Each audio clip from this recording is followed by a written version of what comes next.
Mahama, I go walk take it in a bed here. I will not be a year. Dr.Bawumia by no. Freddy Casey about the Wolf of us. What will marry a man of Obama? And the Freddy Casey and the Freddy Casey, yet Mahama, back with that to Mahama.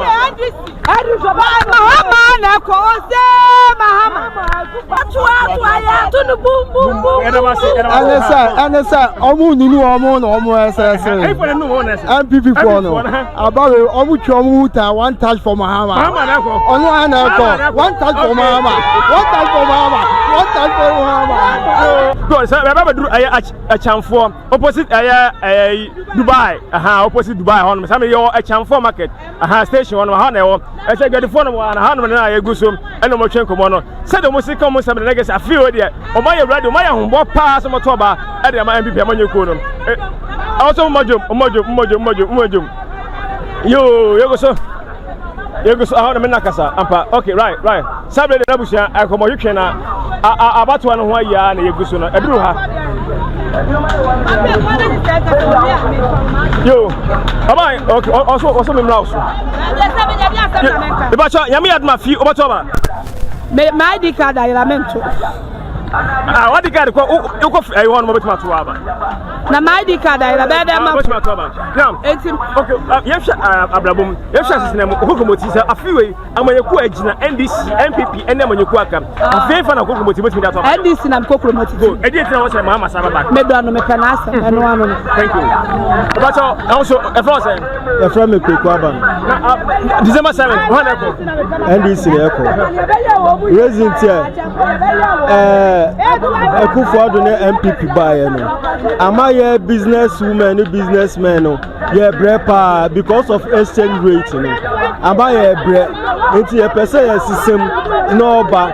Every say me tie ne sama all kana. Me tunu say oba den obeboa yen. Enti yeah den me to me dem me meto ama NDC. Masama me dem ma for breaking.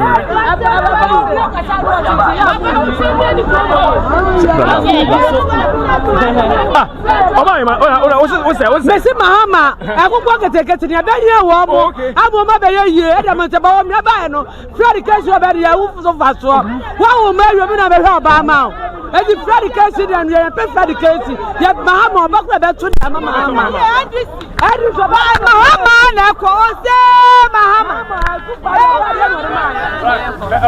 Nane kwa sana se o sundue ye hwe ne kasema yetimu se papa na woje a wodi asundue ebe maye nte wo se etoma no na oye man no anya asundue na ye nyedwuma so aye nte ye pena sempa what is that Mesifie Taptap Mahama by Taptap Akufo-Addo by Mesifie Taptap e de be ye koye ma me me ma wo ba be da be Obama sa no me pe me dia ne sa me 2016 2016 Musa na Akufo-Addo by Dabi come Akufo-Addo so 2022 me ko me bali free insurance free me ba ko free education wa free akona nya enti ba ka money so bet wa ba so ya da ko to wa ke be ya company bet wa ba NPP enti number 1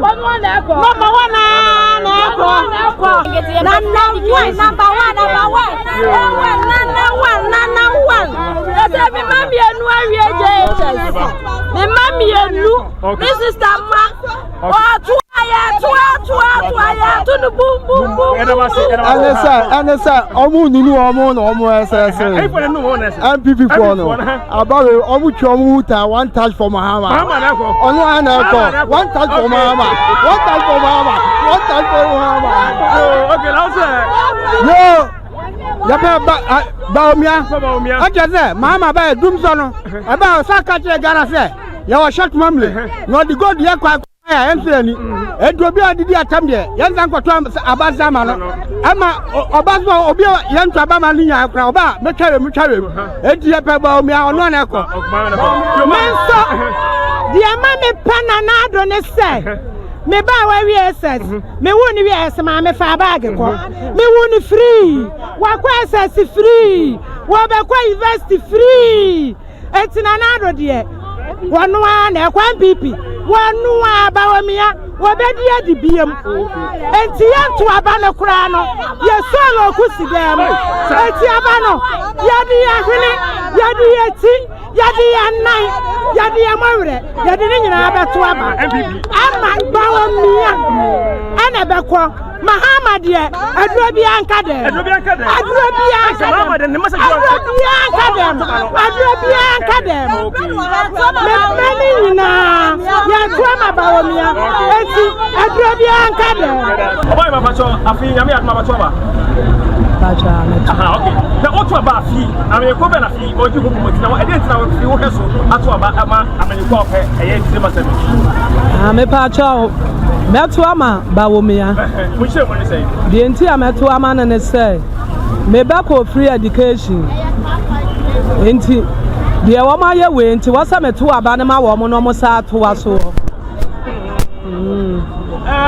NDC be so NPP be so enu tra wo hwe so ama aya fi ko se Dr.Bawumia sa to so December 7 kana me pa chan me pesa meto aso na Bawumia sa difficile say aban foforo ba afi no obeya na nhyehyeye aban we ne nso de wote so a wogusu a wo ye ninyuma wo ye kwan wo hwimu kwan nyina hwede papa ya no meti asta we mfitire nyina yagu enti wasa meto aba no no wo mo sa to waso wo se pa no again share ma me da say yo egusu ana de na ke say meduru haim oban ma bacho na frost Nipacho me de anji yo obanji yame aduma December 7 why ready so much oba free mo nipacho na o sure sinema to oba free amanye ko benem oh we dey me mama ka sanye tintin sebi empenifo si you food you apa ene piano enti Bawumia da makoma so se enyuma pa na o papa ebe ye no ye bo mpa se Bawumia so ba obeto aso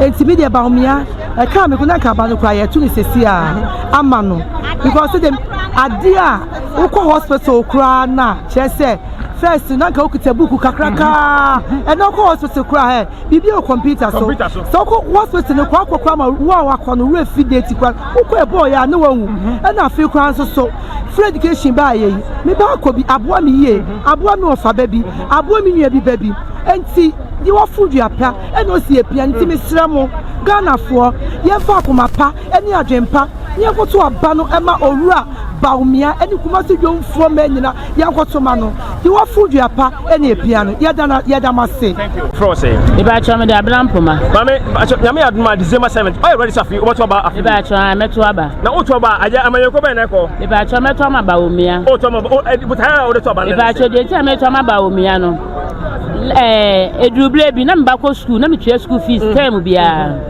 medine kwa no ye border na meto na niema nyina so term na metwe school fees na do ba me nya free education me ma mienu na ekolo beto me niema oba kwa o ba tan de wo so na woto nya ba na beto niema na gu bag mama akwala no ba school fees no waboa yen eduble bi me kwa hospital na me de mbako hospital kwa ye ka kire me say aban ntwa insurance ntimi ntwa sika eduble bi afede me kwa yese kwa na do ba insurance esan ye adwuma eni tie sire ye nuanu ba tam sai wo me anwe ye mam ho ma ye anwe ye empanifo no ye de na ye pe de nko enkora na da achi enu nti wo me anwe ye ma ne ho ye nto aba ma Bawumia na ese se ya nto ama no na se free education twemu a he enkorofo ma ebe suwa pa wo pa nya ize edube bi pa kwa na atina wotu ne na onya bi na na atina ena opo obi ba kwa was mbako school ena free education ti ye sere wo mo ya nto aso ne ye ma no esu nya ba bi emfancy na no asi yo number 4 say e fe na jekum Joshua jekum yo afi obotoba nyame ya duma ye be to pa na mo to afi mo to han fa na eko ye to akosoro no mo to akosoro ye pe free education free education ti mo to akosoro okay na December say mo jire say Bawumia ba we ni afi abato like Christo betima we ni okay they say afi don sound possible possible okay yeah that's it okay no Mahama no Mahama de oba be di sika nyina okay yo okay what's afi yan fa na eko I can't talk I can't talk your friend Joyce na me Joyce na fi what oba na to aba pa na o to aba manyo ko be na kwa fi wi and I was a man, you go back, you teach your mamma, you go back, NPP, and I don't go quite that I can take it to the other day. Yeah, try your ma, yes, cook, grab free education. Yes, I go quite and get it. Mamma, no, a year man, none papa was castle called Slam free. And so, yet, the embassy and Macobi. Yeah, but so you do cry about to do. Yeah, never see and do cry about to. Ah, I feel the mom miss some trouble. Yeah, but soon boom. And the Dr.Bawumia order number 1. Number 6 months for some of some trouble. And why you want a car? One a catch the war. I'm about to have a boom. Yeah, about to have a crowd you almost some. About you almost some. Ah, that's it. And I'm remember me.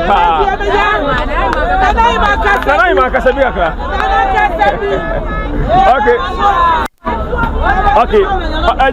Ebacho afi nyame adoma batoba betoba me say afi otoba amayekoba na afi ogide ese batoba mana wo hwe na de ntikwa na ogyina sotoba afi Bawumia number 1 wa na eko free education oya mai nti orani aban papa ebeboa me asa nti enu ti na ma me to saba okay NPP na batoba NPP na go ketekete ne dia yempe nti NPP na yo Samri mami wura mo ankoduru baba mami hwe wanim yi na bacho nyame adoma December 7th are you ready to batoba meto papa e ba me kwa ka meto mako 10 yeah mama kwa ti ba ko pa na meto na ba ko na beto no pacho afi wo hwese na mu a ho na eko Bawumia na eko e dey afi wo hwe su kwa de to abakra ba ama Bawumia elo Bawumia e dey no maye ye omonya hwe kula maami a me fie me maami e mu ade and mako 7 will be a free education.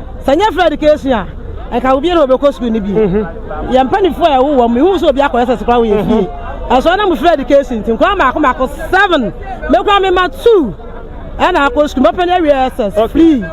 Get one or so call, one also area. Yeah, that's it. If you anya plan, Metia Sophia, Metia Dabon, saying, no man so. And as I saw, I bleed you, and I'm to say, yeah, December 7th, they be being over some. Yeah, I come, me, yeah, they're clear back on the airport. I'm a campaign message. Oh, yeah, tell me, now, how will I have magical one to acquire will be fierce if you have to me.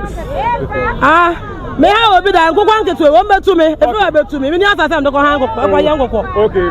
87 Bawumia na ekro na mi nua na ka na wa na me ba ya fi wa ko school free no answer to turn mama no ko ya anye me 1 city ko ya anye me free ono ana yo ono ana ko ma mu ha me be na ba ha yo afa okay yo aha bacho we dey me musa press one abeto na eja dey o kana ba number 1 e dey tikwa na fi o hweso ato ba number 1 dey nti a me hweso ato aba ma number 1 ne say wo ba ye wa ma o mo ko school da nyina ko school good ya nya ye ho fa ho die ya nya wa metanya nkoko amaye enti ye pedi obeboa ye da ye mada ache enti na me ye to number 1 na fi mu gina se NPP betuma we ni afi abato no o afa kula awie na mama ba emamu se se kumasefo nkasa kasa afi NPP anya hwe wa antima baba bu enti mo to aba enko be na o sasem no obi oka ye bia aboa ye beto aba no pa enti ne ye munim de mo ye enti ye mfa ye nyina bonten keka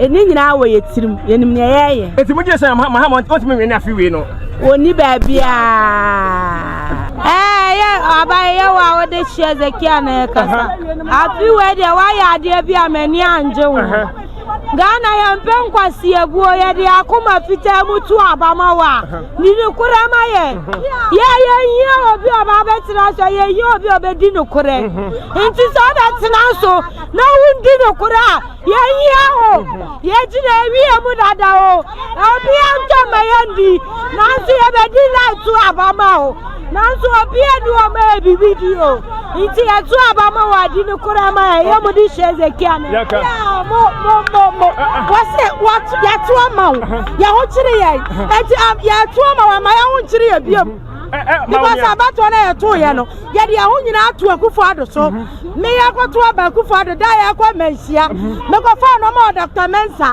me fa me ensa cigarette me ensa na ya 25 million 75 aya dan ana na duru 80 million eti ya tuma wa ma ya huru dia kwa ya ho chiri ya to ama so ya ho chiri ya enti samo bua ya dia ya to ama ya bua wa to ama wa ma ya hu fa so a wa so ebi mu didi ma bi mu anda yo ma chamidini Olivia sister first ni eta angwa galam lendu 5 million krampo and angwa bua ego kokwa 1000 and angwa bua sister city so utara de krampo amount so this are the person so man so man onu na yehwe ya dene e person na ado what no man so ye ne kwasala atu aba e de ma wo mu na no ma bua de ni ahia ye ntimento be there number 1 na so one thing mas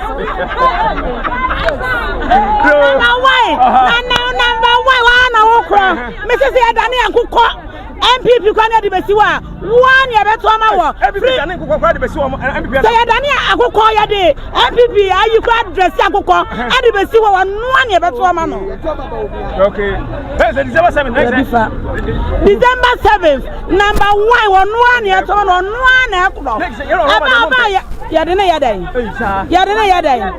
wait efie na wo ba wo be kum Ghana wo be save ate eti ofa na se mo nkodo hwane nya kwan number 1 wono ane eto ama no wono ane ko wo ba me mami ensa na go free education me mami ensa na go free me se number 1 wono ane ko ba omia wono ane ko ya da si yo baje ka yo sabe kasa me pa so ya mpen kokwama ya mpen kokwama yenta ya mpen kokwama ne se akonfem ko Burkina wa mfama kokwama we dia hwe odom be ko Egypt enti ya mpen kokwama dia na nado ani Honorable Bawumia ye die ojai ya ba tuwa ayantu ya haya ho edi na mo hwe edi pa na mo hwe de toba dia nti ahwa de ato abose me a me semi patem beti me free education dia na se to amana na afes na ma tese ma yam na kura so baaye no niama bi asesa awo ma NDC for besi so ma me hwe amaye yo de bedi wafo omu wia na omu jina ka se na adoni eyi anya na omu ya na omu to na omu di na adoni Bawumia atem no Bawumia oyenyansani ba akopɛ ana sa nipa na omu di eyi Bawumia ne na ado atem se nko omu nya omu mabusua mu anko omu pɛ NPP ba so on street boy on street girl da se obi ohiani batimi kasa oskani ba kasa ohiani batimi kasa because obia ko school na free education so anya ma ohiani bo ka former nyina kobi etu omo die na do ne Dr. Bawumia die nyankopon ehira wo mo ye bedu omo atia no pa wi anwumle omo sukura omo na ekọ because omam ya sebi anya fo ma no yesu ya sebi ya da number one. Get the anchor here. Yes, see ya to Obama Bawumia. And in the MP4. Yes, I'll be a who. Yanko to Manko Conketing. Yanko Bonko Kobuo. Yes, see ya to Ama number one. Nana do ba Ghana hano mono. Yan ready Coco.